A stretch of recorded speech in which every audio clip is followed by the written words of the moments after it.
சமைக்கிறது வந்து ரொம்ப கஷ்டமான வேலை. நம்ம இன்னைக்கு ரொம்ப ஆர்வமா சமைச்சுட்டு இருக்கோம். காரணம் என்னன்னா, நம்மை பலவீனப்படுத்துகிற, நமக்கு நோய்களை தருகிற உணவுகளை சமைப்பதால் தான் உனக்கு சமைப்பது ரொம்ப புடிச்சிருக்கு. காரணம் நீ பிரியாணி சாப்பிடுற, மாமிசம், சோறுலாம் சாப்பிடுறதெல்லாம் நோய்களுக்கு காரணமானது. இதெல்லாம் சமைச்சு இது உன்ன அடிமைப்படுத்தி வச்சிருக்கு. அதனால தான் உனக்கு சமைக்கிறதுக்கு ஆர்வமா இருக்கு. இப்படி நோய்களுக்கு காரணமான உணவுகளுக்கு நீ அடிமையாகிட்டு இருக்க. அதனால தான் உனக்கு சமைக்கிறது ஆர்வமா இருக்கு. நீ ஒருவேளை வந்து சோறே சாப்பிடக்கூடாது. ஏன்னா நோய்களுக்கு காரணம் அதான். தலைவலி வரும், நோய்கள் வரும், உடல் பருமன் ஏற்படும். உடல் பருமன் ஏற்பட்டா மூட்டு வலி வரும்.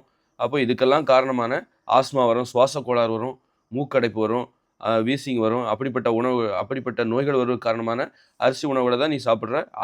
இந்த உணவுகளுக்கு அடிமையா இருக்கிற. இந்த மாரி சுவாச கோளாறுகள் வருவதற்கு காரணமான இத்தகைய உணவுகளுக்கு நீ அடிமையா இருக்கிற.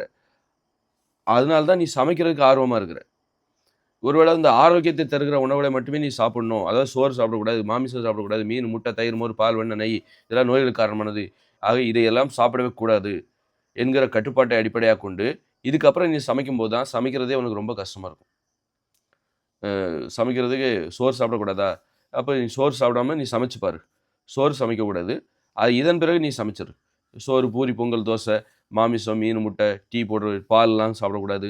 அப்படி இதுக்கப்புறம் நீ சமைக்கிற அந்த வழக்கத்த கடைபிடிச்சு பாரு. ரொம்ப கஷ்டமா இருக்கும். ரொம்ப எனக்கு சமைக்கவே பிடிக்கல. அப்படிங்கிற அளவுக்கு ஒரு சோம்பேறித்தனம் வரும். பயங்கர சோம்பேறித்தனம். அப்ப நீ என்ன பண்ணுவ தெரியுமா? பச்சையா சாப்பிட ஆரம்பிச்சுருவ. நம்மலாம் பச்சையா சாப்பிடுவதற்கு எது தடையாக இருக்கு தெரியுமா? இந்த சோறு தான் தடையா இருக்கு. சோறு, பூரி, பொங்கல், தோசை இதெல்லாம் சாப்பிடக்கூடாது என்கிற கட்டுப்பாட்டை கடைபிடிக்கும்போது தான், உனக்குள்ள சமைக்கிறதே உனக்கு பிடிக்காது. சமைக்கிறதே பிடிக்காத போது தான் நீ என்ன பண்ணுவ? பச்சையா சாப்பிட ஆரம்பிச்சுருவ. ஆக சமைக்கிறதுக்கு உனக்கு இருக்கிற அவ்ளோ ஆர்வத்துக்கு காரணம், ம் இந்த அரிசி உணவுகள் தான் காரணம். அதனால நீ சமையல் வந்து மனிதர்களால வந்து சமைக்கிற ஆர்வங்கிறது வந்து மனிதர்களுக்கு இருக்கிற ஒரு அதீத ஆர்வம். இது பிற உயிரினங்களுக்கு கிடையாது. மனுஷங்களுக்கு கூட இருக்கக்கூடிய சிறப்பு இயல்பு அப்படின்னு நீ நினைக்காத. அதுக்காக சமைக்கிறது நான் தப்புன்னு சொல்லல. பச்சையா சாப்பிடுவேன். டெய்லி சமைக்கிறதுங்கிறதே வந்து ஒரு இயற்கையான நடைமுறை கிடையாது. டெய்லி சமைக்கணும்னு ஒண்ணும் கட்டாயம் கிடையாது. ஒரு பச்சையாவே சாப்பிடும்போது ஒரு 2 நாளைக்கு ஒரு வாட்டி எ ஏதாவது வேக வச்சு ஒரு கிழங்க வேக வச்சு சாப்பிடலாம். உப்பு போடாம. உப்பே எடுத்துக்கக்கூடாது. நீங்க உப்பே எடுத்துக்காத போது தான் உப்பெல்லாம் வந்து சமைக்கிற ஆர்வத்துக்கு காரணமா இருக்கு. மனிதனிடம் இருக்கிற சமைக்க வேண்டும் என்கிற ஆர்வத்திற்கு உப்பும் ஒரு காரணமா இருக்கு. அதனால வந்து உப்பும் ஒரு காரணம், அரிசி ஒரு காரணம், மாமிசம், மீனு, முட்டை, தயிர், மோர், பாலு, வெண்ணெய், நெய் இதெல்லாம் சமைப்பதற்கு காரணமா இருக்கு. இந்த உணவுகள் தான் நோய்களுக்கும் காரணமா இருக்கு. அதுபோல மசாலா உணவு. மசாலாவும் வந்து சமைப்பதற்கு ஆர்வத்தை தரக்கூடியது. சமைக்க வேண்டும் என்கிற ஆர்வத்தை தருவதற்கு மசாலா ஒரு காரணம். பிரியாணி சமைக்கணும்னா அதில அவ்வளோ மசாலா போடுறீங்க. மசாலாங்கிறது எது?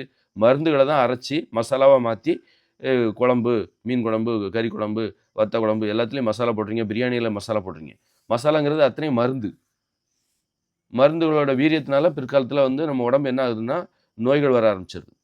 அதாவது நம்ம இந்த மாரி உணவுல மருந்தா சாப்பிட்டு, சாப்பிட்டு மருந்துகள் போட்டா தான் இந்த உடம்பு வேலை செய்யும். அப்படிங்கிற மாரி அது. இயற்கையாவே நம்ம உடம்பு வேலை செய்யும்.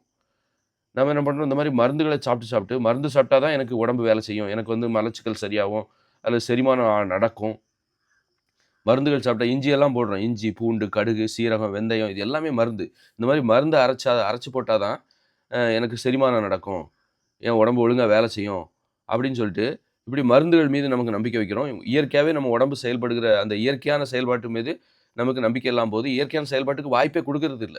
அந்த அளவுக்கு சின்ன வயசுலேருந்து சீரகம், வெந்தயம், கடுகு, ஓமம், சுக்கு, பூண்டு, இஞ்சி அப்படின்னு சொல்லி மருந்தையா அரைச்சு, அரைச்சு குழம்புங்கிற பேர்ல, சட்னிங்கிற பேர்ல நம்ம என்ன பண்றோம்? மசாலாங்கிற பேர்ல மருந்தையா அரைச்சு சாப்பிட்டு, சாப்பிட்டு இயற்கையா அந்த உடம்பு செயல்பட விடாம தடுத்து, மருந்துகள் போட்டா தான் அந்த உடம்பு செயல்படும்.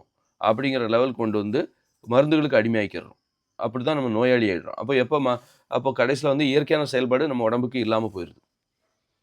இப்படி நாம சமைக்கிற ஆர்வத்துக்கு காரணம், இந்த உப்பு ஒரு காரணம், அரிசி, கேழ்வரகு, கோதுமை, மாமிசம், மீன், முட்டை, அதுபோல மசாலா உணவுகளும் ஒரு காரணமா இருக்கு. இந்த 3 நோய்களுக்கும் இதுதான் காரணமா இருக்கு. அப்ப நீ ஆரோக்கியமா வாழணும்போது, இது 3யும் நீ தவிர்க்க வேண்டிய கட்டாயம் ஏற்படுகிறது. உப்பை தவிர்க்க வேண்டும்.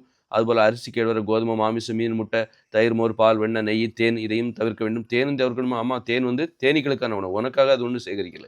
ஒரு நேர்மை இருக்கணும். அது ஒரு திருட்டு உணவு. நீ அத எடுத்து நக்குறன்னா, அது ஒரு திருட்டு உணவு. அது தேனீக்கள் இருக்கிறனால தான் மகரந்த சேர்க்கைலாம் நடக்குது. அப்ப அத நீ தடுக்குற. இயற்கைக்கு எதிரா நீ செயல்படுற. அப்போ வந்து தேனீக்கள விட்டுரு. அது பாட்டுக்கு இருந்துட்டு போட்டும். தேன்லாம் சாப்பிடக்கூடாது. அப்போ அந்த வகையில தேனும் சாப்பிடக்கூடாது. இப்படி ஒரு உணவு கட்டுப்பாட்ட கடைபிடிக்கும்போது, உனக்கு சமைக்கணுங்கிற ஆர்வமே வராது. அதனால நீங்க சமைக்கிறது வந்து டெய்லி சமைச்சுட்டு இருக்க, நாள் முழுதும் சமைச்சுக்கிட்டே இருக்க, காலையிலேருந்து நைட் உடனே அது ஒண்ணும் சமைக்கிறது வந்து இத கத்துக் குடுக்குற பெண்களுக்கு, அடிமைப்படுத்துகிற, இந்த செயலை நீ செஞ்சாகணும் அப்படின்னு சொல்லிட்டு அடிமை வேறப்படுத்துகிற. ஏதோ சமைக்கிறது வந்து மனிதர்களின் பிரிக்க முடியாத இயல்பு மாதிரி, அப்படி கிடையாது. சமைக்கிறது அவ்வளோ கஷ்டம், சோம்பேறித்தனம் ஏற்படும்.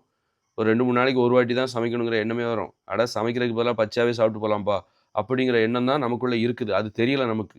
அது தெரிய விடாமல் பண்ணுறது தான் அப்படிப்பட்ட ஒரு உண்மையை தெரிய விடாமல் நம்மை வந்து மயக்கி வைத்திருக்கிறது எது தெரியுமா? நோய்களை தருகிற இந்த அரிசி கழுவுற கோதுமை, மாமிசம், மீன், முட்டை, தயிர், மோர், பால், வெண்ணெய், நெய், தேன். அதுக்கப்புறம் மசாலா உணவுகள், உப்பு.